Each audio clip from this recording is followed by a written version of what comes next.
안녕하십니까. 이번 발표를 맡게 된 천혜란입니다. 이번 저널 미팅 주제는 과일의 에센셜 오일을 코팅했을 때의 효과입니다. 에센셜 오일의 향에 대한 효과를 찾다가 과일에 특정 에센셜 오일을 입혔을 때 과일의 부패가 줄어들고 뇌파를 통해 그 선호도를 평가한 독특한 논문을 찾게 되어 흥미로워 소개해드리게 되었습니다. 유사한 주제의 논문을 2개 찾았는데 제목이 비슷해서 확인해보니 동일한 그룹에서 나온 논문이었고, 기존에 제가 연구하고 있는 주제와는 조금 다르지만 에센셜 오일이 이렇게도 쓰이고 뇌파 또한 다양한 곳에서 사용되는구나 라는 느낌으로 들어주시면 될 것 같습니다.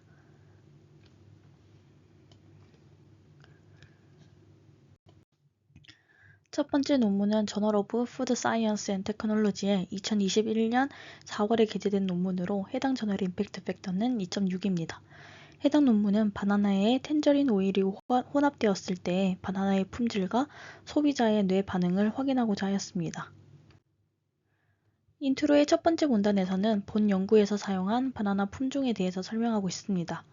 홈통이라고 불리는 바나나는 진동과 떨어뜨림에 취약하여 바나나 껍질의 구조나 색상이 변하기 쉽습니다.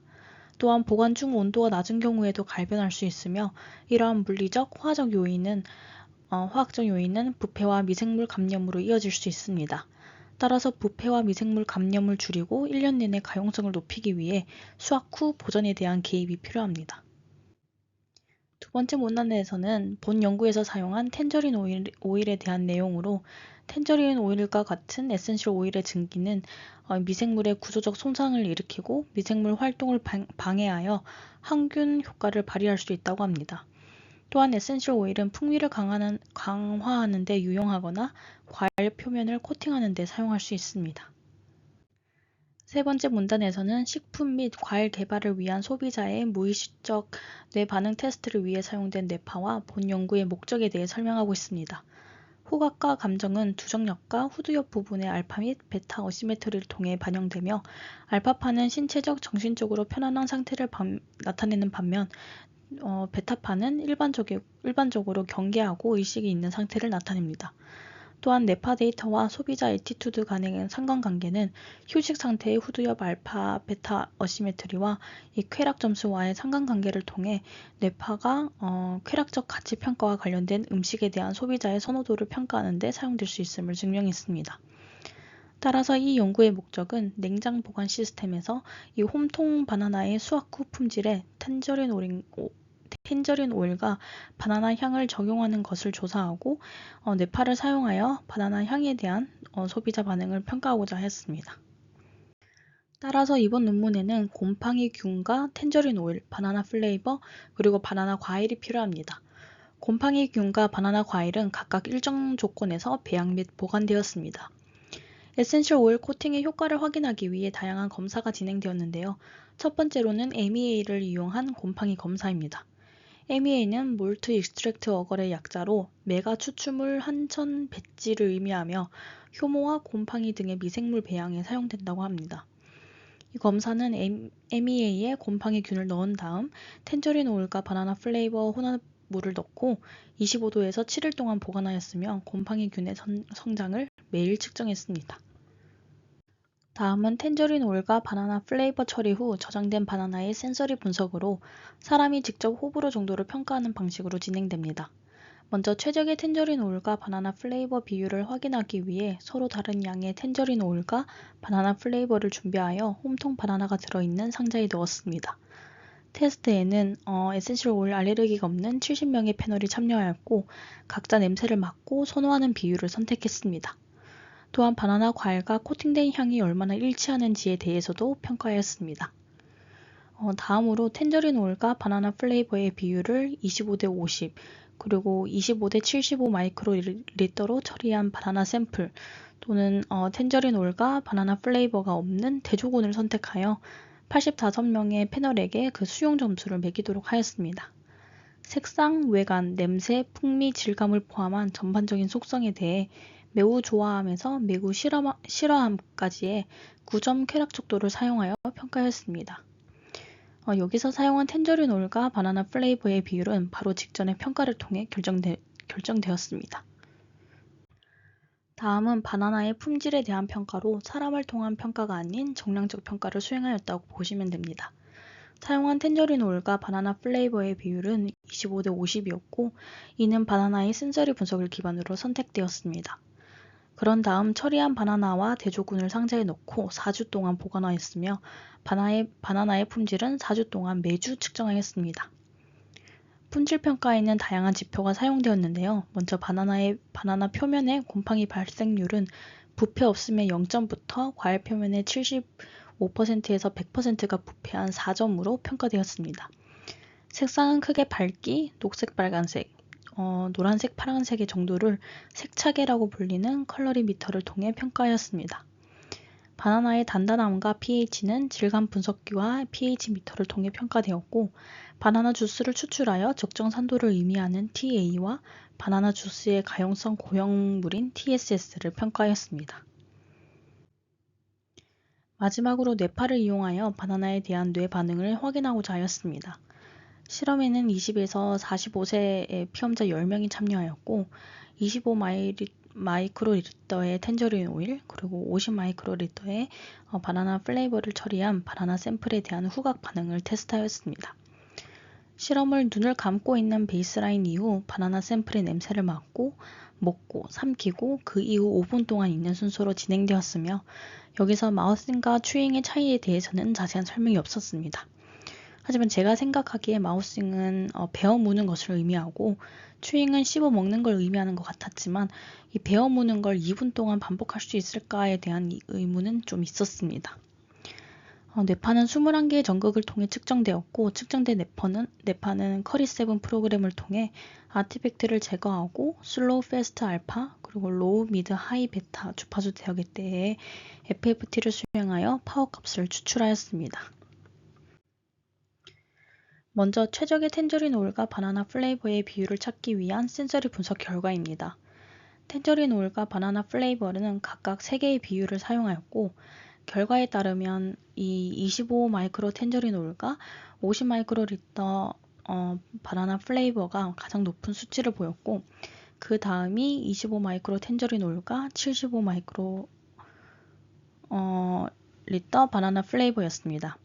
이 테스트를 통해 텐저린 오일과 바나나 플레이버의 혼합물이 바나나에 대한 소비자의 수용 정도에 영향을 미친다는 것을 알 수 있었습니다.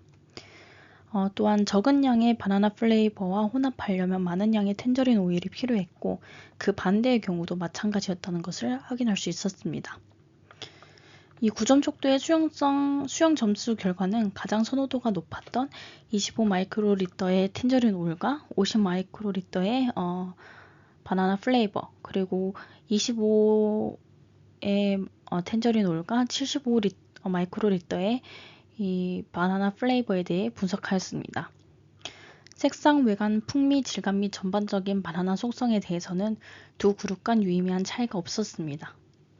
하지만 대조군 바나나의 색상과 냄새에 대한 수용 점수는 25 마이크로리터의 텐저린 오일, 그리고 50 마이크로리터의 바나나 플레이버를 처리한 바나나보다 낮았는데요. 따라서 뇌파 및 품질 테스트에는 25 마이크로리터의 텐저린 오일과 50 마이크로리터의 바나나 플레이버 처리 바나나가 사용되었습니다. 본 결과를 통해 감귤류 에센셜 오일이 과일 향과 혼합되었을 때 일반 과일에 비해 받아들여지는 수용성이 높아진다는 것을 확인하였으나, 일부 선행 연구에서는 오히려 선호도가 떨어진다는 결과가 보고되어 에센셜 오일의 항균 능력과 이 선호도 사이에 타협점이 필요하다고 해석하고 있습니다. 아래의 그림은 텐저린 오일을 사용한 메가 추출물 한천 배지인 MEA에서의 곰팡이균에 미치는 영향을 나타낸 결과로, 서로 다른 알파벳은 유의미한 차이를 보였음을 나타냅니다. 곰팡이균의 성장 정도는 7일간 매일 측정되었으며, 25에서 75 마이크로리터의 텐저린 오일에 4일간 보관했을 때 곰팡이균은 100% 억제되고, 대조군과 비교했을 때 5에서 7일간 보관했을 때에는 80% 정도 억제할 수 있음을 확인할 수 있습니다. 이는 동일한 곰팡이균의 성장의 억제와 관련된 선행 연구 결과와 유사하며, 25 마이크로리터의 텐저린 오일을 사용했을 때 사람들의 수용 점수가 높았던 이전 결과와도 일치합니다. 다음은 텐저린 오일과 바나나 플레이버의 혼합물로 4주간 보관하는 동안의 홈통 바나나의 품질에 대한 결과입니다. 결과는 1주차부터 4주차까지 일주일 단위로 나타내었으며 이번 결과에서 또한 알파벳이 다를 경우 유의미한 차이를 나타내고 알파벳 A가 통계적으로 더 높은 값을 나타냈음을 의미합니다. 먼저 자연 부패에 의한 감염 수준은 보관 기간 내내 점진적으로 증가하였으며 보관 1주차부터 대조금 바나나의 부패가 더 많이 진행되었음을 알 수 있습니다. 또한 3에서 4주차에는 텐저린 오일과 바나나 플레이버 처리된 바나나는 20% 이하로 부패되었지만 대조금 바나나는 50% 정도로 이는 텐저린 오일의 항진균 효과와 관련이 있는 것으로 보입니다. 보관 중 바나나 껍질의 색상 지표에서 밝기와 노란색, 파란색의 정도는 대조금 바나나보다 유의미하게 높았습니다. 이는 텐저린 오일과 바나나 플레이버 처리된 바나나가 더 노랗고 밝다는 것을 의미하며 곰팡이 성장이 지연되는 것을 나타냅니다. 대조금 바나나와 처리된 바나나의 단단함은 2주째부터 유의미한 차이가 나타났으며 처리된 바나나가 더 빨리 익음을 나타냅니다. TA의 경우 그릇 간에는 차이가 없었고 산도가 감소함에 따라 pH는 지속적으로 증가하였으며 처리된 바나나는 빨리 익음으로 인해 대조금보다 pH가 낮았습니다. 또한 TSS는 2, 3주째에는 유의미한 차이가 없었고 익을수록 증가하는 것을 보였습니다. 각 결과 또한 선행 연구의 결과와 일치하며 귤 껍질에서 추출한 에센셜 오일이 바나나의 저장에 효과적임을 의미합니다. 다만 색깔에서 대조군에 비해 더 노랗고 밝았다는 것은 상대적으로 천천히 익는다는 것을 의미하는 것 같은데 단단함에서는 오히려 더 빨리 익었다는 결과가 나타나서 반대되는 결과가 아닌가 싶다가도 이 외적으로는 부패가 덜 되지만 맛은 더 잘 익었다는 것으로 해석할 수도 있지 않을까 했습니다. 해당 부분에 관련해서는 자세한 설명은 없어서 제가 조금 자체적으로 해석을 조금 해보았습니다. 마지막 결과는 10명의 피험자를 통해 측정한 바나나 섭취 과정의 뇌파 활동을 나타내며 A와 B는 남성 피험자, C와 D는 여성 피험자의 결과입니다. 데이 1이 대조금 바나나이고 데이 2가 처리된 바나나로 해당 결과를 통해 실험 순서가 일관되었음을 확인할 수 있습니다. 이 연구는 휘발성 텐저린 오일이 알파파와 베타파의 차이로 인해 여성과 남성 간의 뇌파 반응에 영향을 미친다는 것을 확인하였습니다. 먼저 남성의 경우 대조금 바나나와 처리된 바나나에서 9Hz의 슬로우 알파에서는 스밀링, 애프터 스왈로잉에서 모두 차이가 없었고 처리된 바나나에서는 이 애프터 스왈로잉에서 17Hz의 미드 베타에서 유의미한 증가를 보였습니다. 이렇듯 처리된 바나나는 남성의 베타파에 영향을 미침을 확인할 수 있었습니다. 반면 여성의 경우 대조금 바나나와 처리한 바나나 사이의 차이를 보였고 남성과는 다른 결과를 보였습니다. 첫날 스밀링 애프터 스왈로잉에서 9Hz의 슬로우 알파와 12Hz의 패스트 알파 파워는 아이 클로즈드와 비교했을 때 유의하지 않았지만 14Hz의 로우 베타와 25Hz의 하이 베타에서는 감소하는 경향을 보였습니다. 둘째 날 처리된 바나나는 14와 25Hz의 베타뿐만 아니라 9와 12의 알파 파워 또한 유의미하게 감소함을 보였는데요. 이렇듯 텐저린 오일과 바나나 플레이버 처리된 바나나는 여성의 뇌파에 영향을 미침을 확인할 수 있었습니다. 이러한 결과는 텐저린 오일 흡입이 알파파의 강도를 감소시킨다고 보고한 선행 연구와 동일하지만 베타 파워가 증가한다는 것과는 반대의 경향을 보였습니다. 이는 바나나 플레이버가 함께 혼합된 영향일 수도 있다고 해석하고 있고 남성과 여성의 차이가 나타난 것에 대해서는 결과는 따로 없었지만 이 남성과 여성의 비대칭성이 우세한 방구가 달라서 그럴 수 있다고 해석하고 있습니다. 다만 이렇게 해석하려면 방구에 대한 결과가 포함되어야 이 해당 주장을 뒷받침할 수 있을 것 같은데 그러한 결과가 나타나 있지는 않았습니다. 또한 이 결과에서는 그림과 본 논문에서 설명하고 있는 글이 맞지 않는 부분이 좀 많아서 비교하면서 해석하는 데 좀 어려움이 있었는데요. 특히 남성의 경우 베타파에서 의미를 가진다고 하지만 처리된 바나나에서는 증가 감소가 섞여 있어 좀 의미를 가진다고 해석할 수 있을지 의문이 들었고 전체적으로 뇌파를 제외한 결과에서는 일관된 결과를 보였지만 오히려 뇌파 결과를 포함하면서 그 이전에 다른 결과로 인해 확인했던 이 텐저린 오일의 효과에 의문을 제기할 수 있지 않을까라는 생각이 들었습니다. 두 번째 논문은 LWT 푸드 사이언스 앤 테크놀로지의 2021년 7월 게재된 논문으로 해당 저널의 임팩트 팩터는 6.0으로 Q1에 속합니다. 이번 연구 또한 이전 연구와 유사하게 오렌지 오일을 함유한 카르나우바 왁스가 살라카 과일에 적용되었을 때의 효과를 확인하고자 했습니다. 동일한 그룹에서 진행한 연구지만 첫 번째 논문에서는 아쉬웠던 점이 많았던 만큼 Q2와 Q1의 비교를 할 수 있을 것으로 보입니다. 본 연구에서 사용한 살라카 또는 뱀 과일은 달콤하고 약간 신맛이 나는 열대 과일로 유럽과 북미에서 인기가 있지만 부적절한 환경에서는 갈변 및 수축을 포함하여 곰팡이 등이 생겨 빠르게 변질된다고 합니다. 에센셜 오일은 향균 및 방향성 특성으로 인해 식품 방분제 그리고 향료로 사용되며 과일의 신선도와 품질 유지에도 사용됩니다. 에센셜 오일을 구성하고 있는 휘발성 물질은 곰팡이의 성장을 억제하고 과일의 풍미를 유지할 수 있으나 과일에 에센셜 오일을 직접 첨가하면 기대하지 않은 냄새 또는 멍든 질감이 발생할 수 있다고 합니다. 따라서 적절한 코팅 재료에 에센셜 오일을 첨가하면 이러한 문제를 해결하면서 과일의 무게 감소 및 색상 변화를 줄일 수 있습니다. 특히 오렌지 오일은 곰팡이 억제와 관련된 방향성 물질을 대량 함유하고 있어 좋은 풍미를 가지고 있다고 합니다. 세 번째 문단은 식용 코팅에 대해 설명하고 있는데요. 식용 코팅은 필수 오일의 방출을 방지하는 장벽의 역할을 합니다. 이를 통해 물리 화학적 변화를 지연시키고 식품 품질을 유지하며 보관 중 과일의 유통기한을 연장할 수 있습니다. 특히 본 연구에서 사용한 카르나우바 왁스는 과일 코팅 산업에서 일반적으로 사용되는 천연 왁스 중 하나로 수분 손실을 방지하고 광택 있는 외관을 유지할 수 있도록 해줍니다.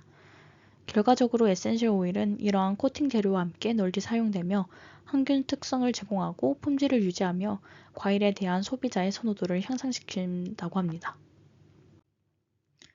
다음 두 문단은 뇌파와 본 연구의 목적에 대한 설명으로 씹기, 삼키기, 호흡 등을 통한 후각 및 음식 풍미 관련 감각은 센서리 평가와 뇌파를 통해 측정할 수 있으며 이 연구의 목적은 에센셜 오일을 함유한 카르나우바 왁스 코팅이 살라카 품질과 이 센서리 선호도에 미치는 영향을 평가하고 감각 평가, 즉 센서리 평가와 이 뇌파를 사용하여 소비 후 소비자의 인식을 밝히는 것입니다. 본 연구에는 베르가못, 라임, 오렌지 등 6개의 오일과 함께 섞을 카르나우바 왁스, 그리고 실험을 진행한 살라카 과일이 사용되었습니다. 살라카 과일은 오른쪽과 같이 생겼으며 스네이크 프루트, 즉 뱀 과일이라고도 합니다. 에센셜 오일을 섞은 카르나우바 왁스의 효과를 확인하기 위해 이 왁스와 다양한 농도의 오렌지 오일을 섞어 살라카 표면에 분무한 후 9일 동안 보관하였습니다. 대조군으로는 트윈 용액과 에센셜 오일을 첨가하지 않은 카르나우바 왁스의 두 가지로 여기서 트윈 용액은 단백질 및 색처제를 용해하는 이 세제의 한 종류라고 합니다. 품질 평가는 무게 감소 정도, 색상, 그리고 단단함 측정으로 13579 홀수 나짜에 진행하였으며 각 지표 평가 방법은 이 첫 번째 논문에서 설명하였으므로 넘어가도록 하겠습니다. 이번 논문도 전체적인 흐름은 유사한데요. 먼저 6개의 에센셜 오일에 대해 살라카 향과의 매칭을 수행하였습니다. 간단하게 설명하자면 이 40명의 피험자가 각 에센셜 오일이 들어있는 튜브와 이 살라카 과일 향을 맡으며 두 향이 가장 매칭되는 이 에센셜 오일을 1번부터 6번까지 평가하는 방식입니다. 두 번째로는 이 왁스와 오렌지 오일로 코팅한 후 살라카 과일은 코팅한 후에 이 살라카 과일의 센서리 분석으로 이 오렌지 오일만을 사용하는 이유는 이전 결과를 통해 결정되었습니다. 여기서 5개의 다양한 농도의 오렌지 오일을 카르나우바 왁스와 섞어 살라카 과일에 코팅한 후 오렌지 오일 코팅이 없는 대조군 살라카와 비교를 진행했습니다. 80명의 훈련되지 않은 피험자들을 대상으로 향, 맛, 색상, 질감을 포함한 전체적인 살라카의 속성에 대해 매우 싫어함의 1점과 매우 좋아함의 9점으로 상대적 수용 점수를 조사하였습니다. 첫 번째 논문과 다른 점은 거부 임계값 평가를 진행한 것인데요. 소비자 거부 임계값이라 불리는 CRT, 즉 코팅한 샘플보다 이 대조 샘플을 선호하는 지점을 찾기 위해 진행됩니다. 처리되지 않은 대조군 샘플 하나와 이 5개의 농도를 낮은 것부터 오름차순으로 패널리스트에게 제공하여 두 샘플을 냄새 맡고 맛보도록 한 후 어느 것을 더 선호하는지 표시하도록 하였습니다. 마지막으로 뇌파를 사용한 살라카 과일의 에센셜 오일이 뇌 반응에 미치는 영향을 확인하고자 하였습니다. 20에서 35세의 건강한 피험자가 모집되었으며 카르나우바 왁스와 0.08%의 오렌지 오일로 처리된 살라카를 냄새 맡고 먹기 전과 먹기 동안의 뇌파를 측정하였습니다. 베이스라인을 위해 샘플 테스트 전후로 냄새를 맡지 않는 상태를 유지하였고 뇌파는 21개의 전극을 통해 측정되었습니다. 여기서 0.08% 또한 바로 직전의 결과를 통해 결정되었습니다. 먼저 6가지 에센셜 오일에 대해 살라카 향과의 매칭 결과입니다. 해당 결과는 PCA를 통해 시각화되었으며 첫 번째 주성분은 오렌지, 구아바, 미켈리아 알바 오일에 대한 긍정적 선호도를 보였고 라임과 베르가못 오일에서 부정적 선호도를 보였습니다. 두 번째 주성분은 오렌지 오일에 대해 긍정적 선호도를 보였으며 이 오렌지 오일은 살라카와 함께 제공될 때 이 6개의 에센셜 오일 중 가장 선호되는 경향이 있었습니다. 이는 살라카의 휘발성 성분인 감귤류와 유사하기 때문일 수 있으며 해당 결과를 기반으로 추후 분석에서는 오렌지 오일에 대해 분석을 진행하였습니다. 다음은 카르나우바 왁스와 오렌지 오일을 사용한 살라카 품질에 대한 결과로 첫 번째 결과는 카르나우바 왁스와 0.04, 0.08, 0.16%의 오렌지 오일로 코팅한 후에 살라카의 무게 손실입니다. 0.08%의 오렌지 오일을 함유한 2.5%의 카르나우바 왁스로 코팅한 살라카는 9일 보관 후 무게 손실이 가장 낮게 나타나 카르나우바 왁스의 코팅 효능이 향상되었음을 보여줍니다. 이는 오렌지 오일과 카르나우바 왁스의 조합을 통한 이 소수성으로 인해 살라카 과일의 수분 손실 보호 효과가 증가하여 무게 손실이 적은 것으로 해석하고 있습니다. 아래의 표는 코팅 후 살라카의 색상에 대한 결과입니다. 가장 오른쪽의 결과가 색상 차이를 의미하며 값이 낮을수록 색상 변화가 적게 나타났음을 의미합니다. 본 표에는 나타나 있지 않지만 0.08%의 오렌지 오일로 코팅되어 9일 동안 저장한 과일의 색상이 이 대조군의 첫날의 색상과 유사했다고 합니다. 또한 0.04, 0.08%의 오렌지 오일의 경우 낮은 색상 차이를 보였으나 오히려 고농도의 오렌지 오일은 큰 색상 차이를 보여 이 살라카의 색상 품질을 오히려 저하시켰다고 합니다. 이 결과와 관련 선행 연구를 통해 0.04 그리고 0.08%의 오렌지 오일 코팅 용액을 사용하면 이 과육의 색상 변화를 9일 이상 연장할 수 있음을 확인하였습니다. 이는 오렌지 오일의 주요 성분인 리모넨이 살라카의 색상 보존에 영향을 준 것으로 보입니다. 다음은 살라카 과일의 단단함에 대한 결과로 저장 1일 후와 9일 후의 껍질과 과육의 단단함을 나타내며 값이 클수록 단단함을 의미합니다. 대조군 중 트윈 용액을 사용한 경우 가장 높은 단단함을 보였으며 과육은 저장 9일 후에 약간 감소했고 껍질은 수분 손실로 인해 증가하였습니다. 반면에 오렌지 오일을 사용하거나 카르나우바 왁스만을 사용한 살라카의 단단함은 대조군과 동일한 경향을 보였지만 더 낮은 값이 발견되었습니다. 이렇듯 무게 감소, 색상, 단단함의 결과를 통해 카르나우바와 오렌지 오일과 같은 용액으로 코팅하면 살라카 과일의 품질을 보존할 수 있음을 시사합니다. 카르나우바 왁스와 오렌지 오일로 코팅한 살라카 과일의 센서리 분석의 첫 번째 결과는 9점 척도의 쾌락, 즉 수용 점수 결과입니다. 0.02에서 0.16%의 오렌지 오일 농도에 따른 살라카의 질감, 풍미, 색상, 냄새, 그리고 전반적인 지각에 대해 이 센서리 평가를 수행하였고 결과에 따르면 0.08%의 오렌지 오일을 함유한 카르나우바 왁스로 코팅된 살라카는 이 다른 살라카에 비해 모든 속성에서 가장 크거나 유사한 선호도를 보였습니다. 또한 0.02에서 0.12%의 오렌지 오일을 함유한 살라카는 에센셜 오일이 없는 대조군과 비교하여 다른 속성에 대한 전반적인 수용 점수가 비슷했으나 0.16%의 오렌지 오일 농도가 가장 높은 살라카는 가장 낮은 수용성 점수를 보였고 강한 풍미와 좋지 않은 맛으로 인해 모든 속성, 특히 풍미에 대해 거부하는 경향이 있었습니다. 이는 이전 연구와 유사한 결과를 나타내었습니다. 소비자 거부 인계값은 각 농도에 대해 이 오렌지 오일 처리된 샘플보다 대조 샘플을 선호하는 소비자의 비율을 나타냅니다. CRT는 대조 샘플에 대한 소비자의 선호도가 이 유의성의 기준인 0.63에 도달한 지점을 먼저 파악한 후 인터폴레이션을 통해 얻습니다. 0.12%에서 처리된 샘플보다 대조 샘플을 선호하는 패널들의 비율은 0.60으로 유의성 기준이 0.63보다 낮았고 0.16%에서 처리된 샘플보다 대조 샘플을 선호하는 패널들의 비율은 0.74로 유의성 기준보다 높은 값을 나타냈습니다. 따라서 CRT는 이 두 농도 사이에 있게 되고 이 인터폴레이션을 통해 얻은 CRT 값은 0.132%로 결과적으로 0.12% 농도의 오렌지 오일로 처리를 했을 때 이 소비자들이 대조군 샘플을 선호하는 경향이 있음을 나타냅니다. 따라서 본 연구에서는 0.08%의 오일을 사용하여 소비자들이 오렌지 오일로 처리한 샘플을 더 선호하도록 하였습니다. 마지막으로 살라카 과일의 에센셜 오일이 인간 뇌 반응에 미치는 영향에 대한 결과입니다. 0.08% 농도의 오렌지 오일로 처리한 살라카를 흡입 및 섭취하여 뇌 반응을 평가하였으며 여성과 남성으로 나누어 비교하였습니다. 좌측의 여성 피험자의 결과를 보면 향을 맡는 경우 델타파는 일정하게 나타났지만 알파파와 베타파는 증가하였고 섭취하는 동안 오렌지 오일 처리를 한 살라카의 알파 또한 증가하였습니다. 일반적으로 베타파는 주로 뇌의 인식 경계 상태와 관련이 있으므로 이 오렌지 오일 처리 살라카는 여성의 뇌 기능 각성 상태를 증가시킬 수 있을 것으로 해석됩니다. 반면 남성의 경우 살라카를 2분간 먹은 후 남성 피험자의 베타파 감소가 관찰되었으나 전체적으로 뇌파는 상당히 일정했고 대조군과 처리한 살라카 간에 유의한 차이가 없었습니다.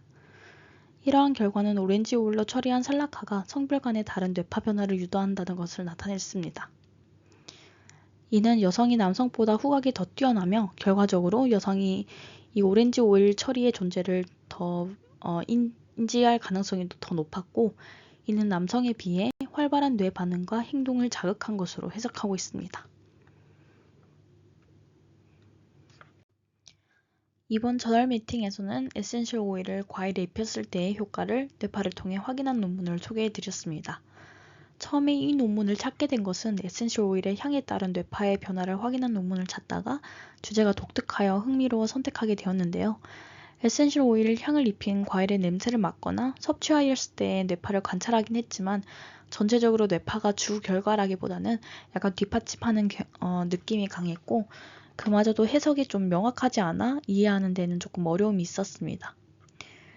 특히 첫 번째 논문에서는 앞쪽에서 언급했듯이 뇌파 측정 패러다임에서 이 마우싱과 추잉의 차이가 명확하게 설명되어 있지 않았고 인시던트 디케이, 즉 부패 정도가 0에서 4로 표기된다고 했지만 이 결과에서는 퍼센트로 표기되어 일치하지 않는 점이 있었습니다. 또한 실험 순서가 컨트롤 그리고 트리트 바나나로 고정되어 순서가 결과에 영향을 주지 않았을까라는 생각이 좀 들었고 그 외에는 이 결과 측면에서 비대칭에 대해 언급했지만 뒷받침할 수 있는 결과가 부족했다든지 그래프가 좀 더 직관적이지 않았다는 점이 아쉬웠습니다. 두 번째 논문의 경우 Q2 저널에 출판된 첫 번째 논과 달리 Q1 저널에 출판되어 어떤 차이가 있을지 생각하면서 좀 보게 되었는데요. 첫 번째 논문에 비해서는 전체적으로 읽기가 수월했고 결과도 좀 이해하기가 쉬웠습니다. 다만 뇌파 측정 관련 패러다임에 대해서는 어떤 과정으로 진행되었는지 자세히 언급되어 있지 않았고 저는 이 첫 번째 논문을 읽었기 때문에 이 마우싱과 스왈롱이 포함한 형태로 진행이 되었을 거라고 추측할 수 있었던 것 같습니다. 또한 두 논문 모두 공통적으로 중간중간 오타나 이 그림과 설명이 일치하지 않는 부분이 꽤 있었고 이 결과에서 PC 분석을 사용하였음에도 관련 설명이 언급되어 있지 않았던 점이 아쉬웠습니다. 또 뇌파에서 남성과 여성을 나누어 비교하였지만 그 외 결과는 통합 결과만을 제시하여 이 또한 성별을 나누었으면 더 비교하기가 쉽지 않았을까 하는 점도 조금 아쉬웠습니다. 또 뇌파에 대한 설명이 명확하지 않다고 느껴졌지만 이는 해당 분야에서 뇌파를 사용하는 것이 흔하지 않기 때문이지 않았을까라고 생각했고 반대로 생각했을 때는 최근 뉴스를 볼 때도 느꼈지만 그만큼 뇌파가 활용될 수 있는 분야가 점점 넓어지고 있다는 것이 실감되기도 하였습니다. 점차 다양한 분야에서 뇌파를 활용하게 되면 그만큼 선행 연구들도 많아질 테고 좀 더 풍부한 연구가 좀 많이 나타나지 않을까 하는 생각이 들었습니다. 이상으로 이번 저널 미팅을 마치도록 하겠습니다. 긴 발표 들어주셔서 감사합니다.